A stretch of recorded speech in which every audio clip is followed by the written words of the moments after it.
The following are excerpts from interviews with today's pioneers, forest farmers who are cultivating high-value specialty crops under the protection of a forest canopy that has been modified to provide the correct shade level.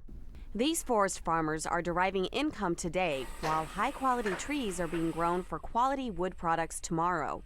To succeed at forest farming, you must know your product, know your forest, and know your market. The phrase, "you can't see the forest through the trees," really rings true if you're not looking at individual plants and individual species. Then you're missing an opportunity that exists.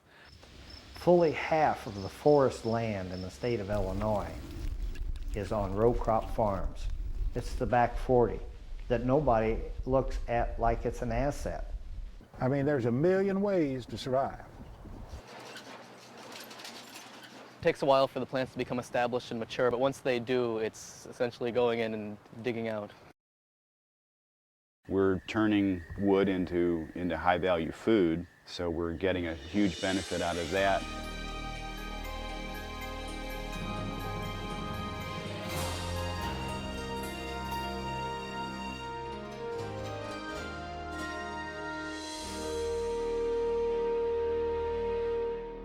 Depending on the species, I can go in after a commercial harvest, take what they have left.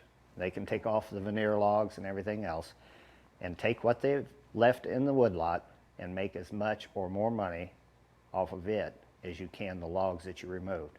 It's all in the way you cut it and the way you market your product. It's not white oak or red oak or one great big thing. It's all the small things. It's all the pin blanks, the gun stocks, the turning squares, the hobby wood. It's the unusual things that you make and market from low-grade logs. If you're willing to do that, and you get all of the pie instead of just a piece. Keep it small, keep it simple, keep all the money at home. Don't buy any more equipment than it takes to get the job done. But then go to work and do the job. And stick a smile on your face, have a positive outlook, be enthusiastic about your product, show people about book matching, about the highly figured woods that you're cutting. You know, the stuff that everybody else calls garbage, you call it something else. This is figured wood. This is domestic exotics. This is hobby wood, not scrap. And market your products that way. And if you're willing to do that, and if you're willing to talk with people, it's amazing what will happen. When we first started out, it was a matter of generating enough publicity. Frankly, publicity is free. Advertising is expensive.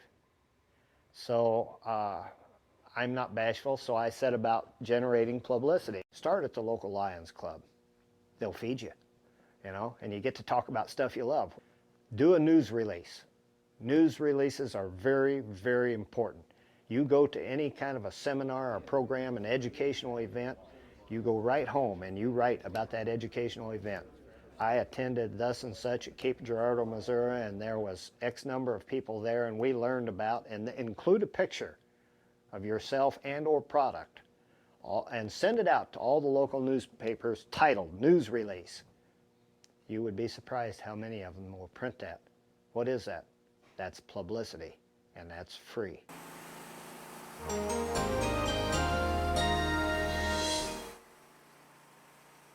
One of the keys to success here at Elixir Farm is diversity of the economic base. And so that includes seed production, plant production, growing of specialty crops for contract clients, as well as ecotourism, educational programs, and any other way we can figure out to make a living. The thing about specialty crops in general is it takes a special person to pull it off. You just can't get rid of 500 acres of corn and replace them with 5 acres of basil or some other crop that you might have seen on TV or heard about in the newspaper. And before you even put a plant in the ground, you want to spend at least a year researching the status of the market and and really dig and find out what is happening in behind the scenes research, and do it from a multidisciplinary standpoint. So you have to look at medical literature and chemical literature and pharmacological literature. You also have to look at forestry literature and horticultural literature, and even economics and business literature in the dietary supplement marketplace. You have to be doing a lot of research. You have to be incredibly vigilant. You have to be passionate and perhaps slightly insane.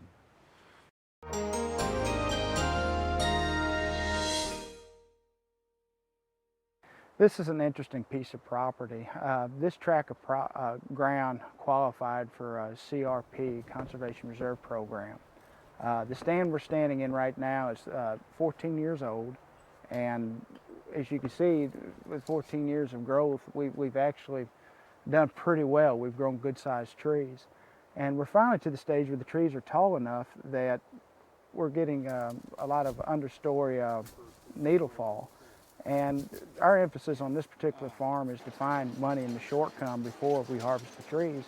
And that opportunity has come about in the process of baling pine needles, which is a market that we found out or learned about down south. And it's not well known in this area, but people are beginning to learn about it. Everybody always comments on how neat the yard looks, and I think it's due to the fact that it's pine straw.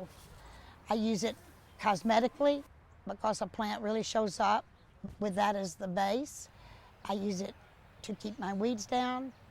I use it to feed my azaleas because it's high in acid and they like that very much. I use it because it has a soft look.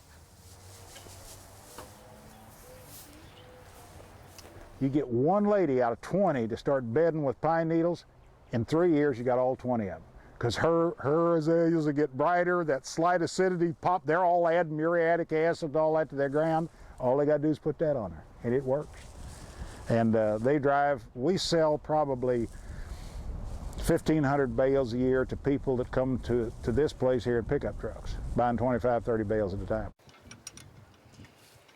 If you can get past the first 10 years, you can, in this area, our experience has, you can begin to turn enough money to keep up with basic land payments and some revenue. I'm not going to tell you it's an easy way to get rich, because everything we do is very labor intensive, and there are a lot of hardships that we've endured, but it's been a very rewarding experience, and it's been a learning experience.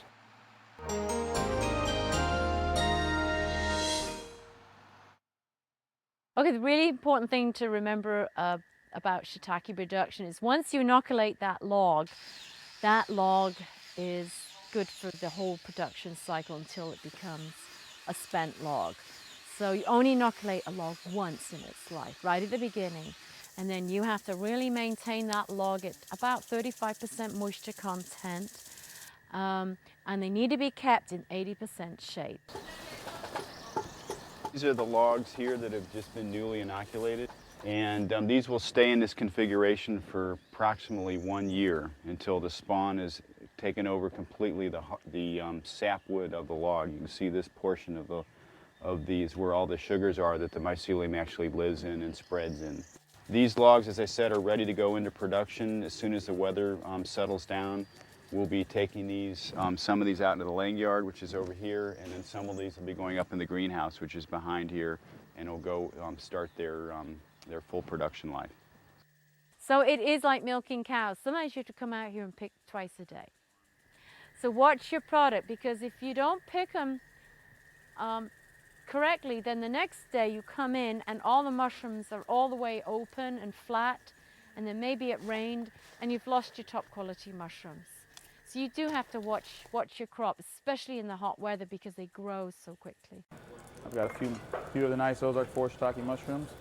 And then we market directly to chefs, catering companies, private country clubs, specialistic food shops, wine and cheese shops, Whole Food and Wild Oats supermarkets and also a few Schnucks supermarkets. A great thing about them, though, is because they're grown outside, not inside in some sawdust like some other operations.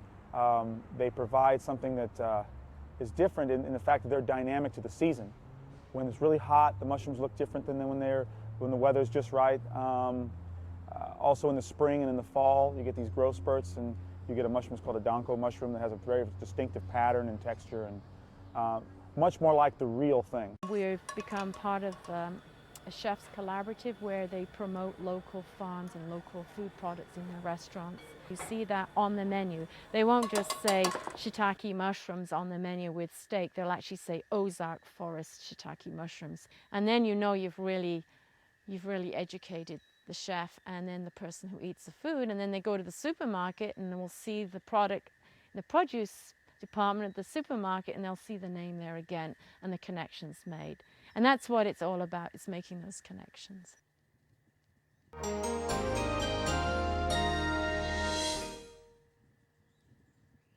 Everybody was gardening, so it was just fun to walk the neighborhood and see who was doing what. And one day on a lamppost there was a flyer saying, come Saturday, 8 a.m., plant sale. And we got there and it was John Marlin's house, and then to discover that he was turning the money over and his children had been working with him and it would go to their school activities was really wonderful. Working with the Wildflowers actually came with an idea that I had when I was younger. I wanted to have a Kool-Aid stand like a lot of kids did. I wanted to sell something just for fun. And so my dad actually suggested, hey, why don't we start playing with the wildflowers a little bit and growing them. In this area is where we propagate our May-apples and our bluebells, and once you get a bed like this established, you almost feel bad about charging money for the plants, because essentially the propagation process is just weeding out the excess plants that grow here, and we get about $400 per year from this small area alone. Our marketing strategy was mainly flyers around town. We also had a database which I maintained with several names, about 400 names of people locally and around the area. For bulk, we can sell in either spring or fall. Again, you get the plants when they're small, you put them all in a tray, and then you can just ship them to the institution or developer that's going to buy them. We have worked with the Marlins since about the year 2000. We've met them before that, and we've been talking to them, but in the year 2000 we had the gift given by the Chi Omega sorority to fund this work. The university is actually very pleased with what we're seeing here. We're very pleased with the level of maintenance that we've had to do. We've really done nothing more than just add a thin layer of mulch, I think, once or twice over the last 4 years. It took a little education on our part to not try to maintain more than what we have done. But that's a nice problem to have, so we've been very pleased with that. We've been pleased with how things have developed over the last 4 years. It's a little slower, I think, than what a typical landscape would do, but that's okay because we think it's going to end up lasting longer. They're so easy to take care of. They kind of take care of themselves. They end up seeding themselves season to season. We never know where a celandine poppy is going to pop up next, and that's I think the fun part of it. And then when you have too many, you can pot them up and give them to the girls' school teachers or things like that as a Mother's Day gift or something. What we've shown in some of our settings is if a farmer would have a small plot in the woods that he devoted to, say, May apples or another plant like that, you could on a sustainable basis take hundreds of plants out of a relatively small area annually, provided you did it carefully and didn't disturb the soil in such a way that you got garlic mustard or other invasive plants taking over. So it's a matter of being careful with what you're doing, and I'm talking here about small plots in a woods, not the entire woods. Because we've got woods in Illinois where most of the native wildflowers have been eliminated. We've been doing this for 10 years and our surpluses have only gone up with tremendous sales. So I think if you play your cards right and most importantly learn the plants, then you'll have no problem. There are many different types of forest farming practices. Each one is particular to the producer, woodlot, product, and market. However, they all utilize the forest to create an environment for specialty crops today, while growing trees for wood products tomorrow. By knowing your product, the forest, and the market, you will increase your chances of success. Forest farming practices create economic opportunity and take pressure off our natural forest ecosystems. It may be illegal to harvest wild plant populations found in the natural forest. For more information about forest farming and other agroforestry practices, contact the University of Missouri Center for Agroforestry. This video was made by the University of Missouri Center for Agroforestry within the College of Agriculture, Food, and Natural Resources.